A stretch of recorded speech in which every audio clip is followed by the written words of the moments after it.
Salve sahabat Katoliku keren, mungkin di antara kita pernah bertanya, mengapa sih gereja Katolik tak mempercayai ajaran sola fide, sola gratia, dan sola scriptura seperti saudara-saudarinya dari gereja Protestan? Nah, kali ini kita akan membahasnya dalam program katekese. Yang pertama, sola fide. Sola fide artinya hanya karena iman. Dalam buku ajaran dan praktik iman Katolik yang ditulis oleh Romo Franciscus Xaverius Didik bagi Yowinadi PR, keselamatan kita memang pertama-tama hanya karena iman akan Kristus. Namun, sebagai konsekuensi dari iman, kita juga harus melakukan perbuatan kasih. Simpelnya, bagi gereja Katolik, keselamatan tidak cukup hanya dengan iman atau sola fide, atau pengakuan iman di bibir saja, melainkan juga harus ditunjukkan dengan perbuatan, sebab iman tanpa perbuatan pada hakikatnya adalah mati. Bisa kita baca di Yakobus bab 2 ayat 17. Kita tetap perlu mengerjakan keselamatan kita. Dan kenyataannya, untuk tetap setia dalam iman dan tekun melaksanakan kehendak Tuhan, kita akan terus diuji sampai akhir hidup kita. Tuhan Yesus pernah bersabda, "Tetapi orang yang bertahan sampai pada kesudahannya akan selamat." Bisa dibaca di Matius bab 24 ayat 13. Itulah alasan mengapa gereja Katolik tak mengenal istilah sola fide. 2. Sola gratia. Iman Katolik juga tak mengenal paham sola gratia yang berarti hanya rahmat Tuhan. Melansir dari buku ajaran dan praktik iman Katolik, karya Romo FX Didik bagi Yowinadi PR, dalam iman Katolik, rahmat Tuhan juga mengandaikan kerjasama atau usaha dari pihak manusia. Maka kita mengenal semboyan ora et labora, yang artinya berdoa dan bekerja.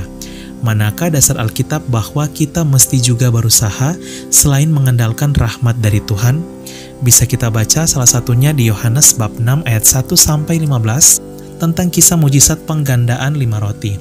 Sekalipun Tuhan Yesus mampu mengadakan mujizat tanpa modal roti ikan dari manusia, namun jika Tuhan tak berkenan maka itu tak akan terjadi. Tuhan Yesus kala itu bertanya, "Ada berapa roti yang ada padamu?" Roti dan ikan itu melambangkan usaha kita manusia, sedangkan rahmat Tuhan tampak nyata bagaimana Ia melipat gandakan roti ikan itu. Ada juga alasan kitab suci lainnya mengapa gereja Katolik tak mengenal ajaran sola gratia atau hanya karena rahmat Tuhan.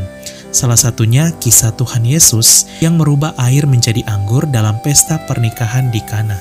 Bisa dibaca di Yohanes bab 2 ayat 1-11. Kala itu Tuhan Yesus memerintahkan, "Isilah tempat-tempat itu penuh dengan air." Setelah manusia melakukan usahanya, maka terjadilah mujizat air berubah menjadi anggur. Demikian pula dalam hal ekonomi, rahmat Tuhan memberikan kita kekuatan untuk mendapatkan kekayaan. Dengan demikian, setelah kita diberi rahmat kekuatan dan kesehatan oleh Tuhan, kita juga harus bekerja dan berusaha. Itulah alasan mengapa gereja Katolik tak mengenal istilah sola gratia atau hanya karena rahmat Tuhan, melainkan kita juga harus bekerja dan berusaha. Yang terakhir, sola scriptura, yang artinya hanya Alkitab atau kitab suci. Dalam gereja Katolik, sabda Allah ada yang tertulis dan ada yang tidak tertulis. Mengutip dari buku ajaran dan praktik iman Katolik yang ditulis oleh Romo FX Didik bagi Yowinadi PR, Imam Keuskupan Malang yang pernah studi kitab suci di Roma, Italia, saat itu para rasul mewartakan sukacita Paskah dan apa yang diperbuat serta diajarkan oleh Tuhan Yesus secara lisan atau tidak tertulis.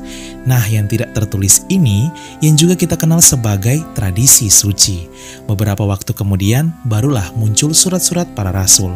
Kemudian menyusul kitab-kitab Injil hingga kemudian dikanonkan menjadi kitab suci atau Alkitab yang kita pakai saat ini. Di dalam 2 Tesalonika bab 2 ayat 15 Rasul Paulus berkata, Sebab itu, berdirilah teguh dan berpeganglah pada ajaran-ajaran yang kamu terima dari kami, baik secara lisan maupun secara tertulis. Di sisi lain, dalam Yohanes bab 20 ayat 30 disebutkan, memang masih banyak tanda lain yang dibuat oleh Yesus di depan mata murid-muridnya yang tidak tercatat dalam kitab ini. Sahabat Katoliko keren, yang tertulis maupun yang tidak tertulis itu pun harus dinyatakan oleh gereja yang mempunyai wewenang mengajar. Sabda Allah itu nyata di dalam kitab suci dan tradisi suci yang dinyatakan oleh magisterium gereja. Sekali lagi, sabda Allah yang nyata di dalam kitab suci dan tradisi suci sebagaimana yang dipercayakan dan diwartakan oleh magisterium gereja. Sehingga di dalam gereja Katolik terdapat 3 pilar kebenaran iman, yaitu kitab suci, tradisi suci, dan magisterium gereja. Maka paham sola scriptura atau hanya kitab suci justru bertentangan dengan teks Alkitab sendiri, di mana sabda Allah juga berasal dari bentuk yang tidak tertulis, yaitu tradisi suci yang dinyatakan, dipercayakan, serta diwartakan oleh magisterium gereja. Sehingga sekali lagi, terdapat 3 pilar kebenaran iman, yaitu kitab suci, tradisi suci, dan magisterium gereja. Itulah alasan mengapa gereja Katolik menolak paham sola scriptura. Sahabat Katoliko keren, semoga dengan adanya katekese ini membuat kalian menjadi tahu mengapa gereja Katolik tak mengimani ajaran sola fide, sola gratia, dan sola scriptura. Semoga katekese ini juga semakin menambah wawasan iman kalian ya, dan membuat kalian semakin bangga menjadi anggota gereja yang satu, kudus, Katolik, dan apostolik. Katoliko memang keren, salve! Keluarga kami dibangun dari berbagai bangsa, baik orang tua maupun muda, kaya dan miskin, pria dan wanita, orang yang berdosa maupun yang kudus. Keluarga kami selama berabad-abad telah ada di dunia ini. Dengan rahmat Tuhan, kami membangun rumah sakit dan merawat orang sakit. Membangun panti-panti asuhan untuk membantu orang miskin. Kami adalah organisasi berbasis keagamaan terbesar di dunia, memberikan penghiburan bagi mereka yang membutuhkan. Kami mendidik lebih banyak orang dibandingkan organisasi lain. Kamilah yang mengembangkan metode ilmiah dengan pembuktian yang ilmiah juga. Kami mengembangkan sistem pendidikan dunia dan memperjuangkan hak dalam kehidupan setiap manusia maupun juga dalam pernikahan dan keluarga. Banyak kota di dunia diberi nama orang kudus kami menjadi inspirasi atas jalan suci mereka. Dibimbing oleh Roh Kudus, kamilah yang membuat Alkitab dan melestarikan tradisi suci. Roh Kuduslah yang masih terus membimbing kami hingga lebih dari 2000 tahun. Kami adalah Gereja Katolik. Dengan jumlah anggota keluarga lebih dari 1 miliar, memberikan sakramen sebagai pemenuhan hidup iman Kristiani. Selama berabad-abad kami selalu berdoa untukmu dan juga untuk dunia, setiap jam dan setiap hari dalam misa yang kudus. Yesus sendirilah yang mendirikan gereja kami ketika ia mengatakan kepada Petrus, pemimpin gereja Katolik pertama, "Engkau adalah Petrus dan di atas batu karang ini akan kudirikan gerejaku."